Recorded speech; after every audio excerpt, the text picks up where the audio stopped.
Hello, my sexy muffins, and welcome back to another video. In this video, we are doing Michael Afton X non-binary listener. Yes, non-binary, so I will try my best to keep to they, them pronouns, and you, and such, and all that good stuff. So anyways, let's do this. Disclaimer, Michael Afton is not Yandere in canon. This is just for fun and not to be taken seriously at all. Simping for fictional characters and fictional yanderes is fine. Do not be illegal or gross about it, and all that stuff. You know who you are. Also, remember that to separate fiction from reality and headcanon from canon. Also, yanderes are not ideal partners to have in real life, and you should not want them in real life. Now, let's get on to business. And let's do this. Now let's do the headcanons and traits I have thought up first because I didn't do a script for this one. So, he would be a fine with whatever you were physically, but also he respects that you are a they, them, and that you are non binary. He really doesn't have an issue with it either this way or that, even though his dad was probably transphobic and homophobic and all that stuff. He probably doesn't have an issue with it. Well, he's technically a corpse, so at one point he's a corpse, and also he unalived his brother, so really he does not have an issue with a lot of things that could be typical things he would have issues with because you accept him for who he is. Now, this is an accepting story and headcanons and traits, so this would be if you accepted him as a yandere. And so he is very protective and possessive of you. He has some of his father's possessive side of keeping ownership over things and such. And he also has a very protective streak of you. He has lost many people that he has loved, family members, siblings, parents, etc. And he doesn't want to lose you. So he has a fear in the back of his mind that he would lose you and that something terrible would happen to you. He rationalizes with himself as much as he can, but he cannot fully rationalize that you are safe and that nothing's going to happen to you because as long as his father's out there, you're at risk. He would also do anything to be with you, very much the self-sacrificing to be with you, and also to get rid of his father. This is where things get complicated. He will do anything to find his father and to get rid of him. But he does not know how far he will go at that when you're in the picture because he doesn't want to lose you either or to abandon you. When he does get scooped and becomes a sort of zombie corpse thing, he still knows that he loves you dearly and that he wants to be with you. But he can't, so he starts stalking you because he is a corpse and he doesn't want to freak you out. So he stalks you and keeps an eye on you, keeping you safe. He does unalive people that try to hurt you or try to get into a relationship with you because you are his, even regardless that you think he left you. He is very protective of you to a fault where he might overprotect and end up harming you without knowing it. He loves you more than anything or anyone, and he would die for you, obviously. Unfortunately, this causes issues when he is sacrificing himself for you because you don't want him to be unalived. You want to love him and to be with him forever as well. But of course, he's being stubborn.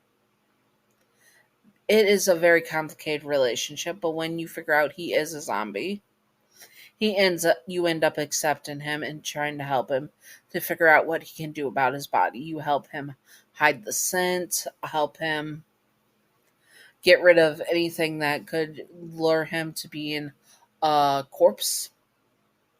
He does his best to be with you and to have a life with you no matter what. And you do your best to do the same. You will always be by his side, even in death, because you adore this man and you would die for him as well. Of course, you do find a way to help maintain his body, and you start having a relationship again, and it is beautiful. He will die for you, and you would be by his side no matter what. Finally, on to other traits and stuff, because I think I'm going around in circles here. Is that he is willing to, no, I already said that. Sorry, my brain is not working. It is 6:47 in the morning. I've had zero sleep. I've almost been up over 24 hours, so yes, I am a hot mess. Anyways, back to the video. And, oh yes, with his obsessive trait like his father, he hyperfixates on you. So sometimes you are the only thing he thinks about, which causes him to act manic and very, very dangerous when you put yourself at risk, which we will get to in the scenario. So you both sign up to be a night guard and work at Five Nights at Freddy's. Well, not Five Nights at Freddy's, but work at Freddy's Pizzeria. Michael is worried about you and that you put yourself at risk. This is pretty much how he reacts. You were sitting watching the cameras as you usually do as Michael patrols the halls. Everything was going smoothly. That is until you hear a crash down the hall that Michael was not. It wasn't from the kitchens, usually where Chica would go and get her food, so you decided to check it out. There was someone in the pizzeria. Someone broke into the pizzeria from the kitchen and was looking around. This was not good. Now, they didn't attack Mike anymore because he was no longer a person, but you and this person were at risk of being attacked by the animatronics. You throw down the camera and run down the hall. Not your smartest move. And you run down as fast as you can, radioing to Mike that someone was in the pizzeria. You can hear him running from the other side, but it is too late. You are grabbed by the throat and slammed into the wall. What what the hell are you doing here? He says, and you realize it's your ex-boyfriend. How did he end up here? Did he know that you worked here? Well, if he's asking why you are here, he probably doesn't, but you cannot think of that at this moment. Let go of me, you snap, clawing at his hand that's squeezing around your throat. Tighter and tighter. You start to cough and gag a bit as you try to continue to get air into your lungs. Let go, you say, doing your best not to gag or catch your breath. He doesn't say anything, choking you more. You think you're going to pass out when suddenly a mass of smelly flesh hits your ex boyfriend hard. He falls to the ground, and suddenly Michael is beating the living poo out of this man, not stopping as the sound of his skull cracking into the cement happens over and over and over. You beg Michael to stop, shaken. He looks at you and takes you into his arms. I'm sorry, your name, he says, holding you into arms. I couldn't stand him doing that to you. You you didn't deserve that, he says. As he looks into your eyes, you see the obsession and the lust in his eyes. He was very much his father's son.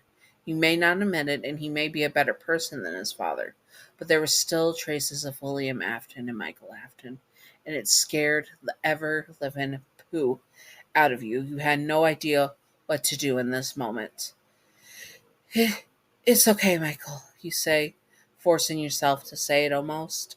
We better we better figure out what to do with him, you say, looking down at your ex. Your ex was never a very good man, but you never had a problem with him before. Michael nods his head. You grab his legs, I'll grab his arms. We'll probably be able to make it look like when the animatronics got to him. You bit your lip. That was dishonest, and you would have to delete footage, and the boss would be mad, but it would be worth it, wouldn't it? You wanted to do anything to be with Michael, and your ex-boyfriend would have killed you, wouldn't he? So Michael was defending you. He had to be. He wasn't just going to unalive someone like that for no reason, right? Anyways, I hope that you all enjoyed this, and if you would like to see more, comment below what you would like to see, and I will do my best to do it, and all that good stuff. And I hope that you all enjoyed this, and all that good stuff. I repeated myself just now. And to the Patreon outro. And Patreon outro. Thank you, Gav, for being my first patron. You are wonderful. You are beautiful. You are stunning. You are gorgeous. Thank you, Gav, for being my first patron of the Queen King's Majesty tier. I adore you. Thank you, Gav. And thank you, Wicked Brony, for being my second patron. You're wonderful, fabulous, beautiful, stunning, gorgeous.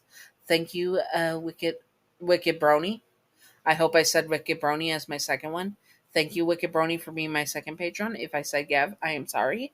Anyways, I hope that you both enjoyed, and I hope that you all enjoyed, and I hope that you all stay sexy, my sexy muffins. Bye bye.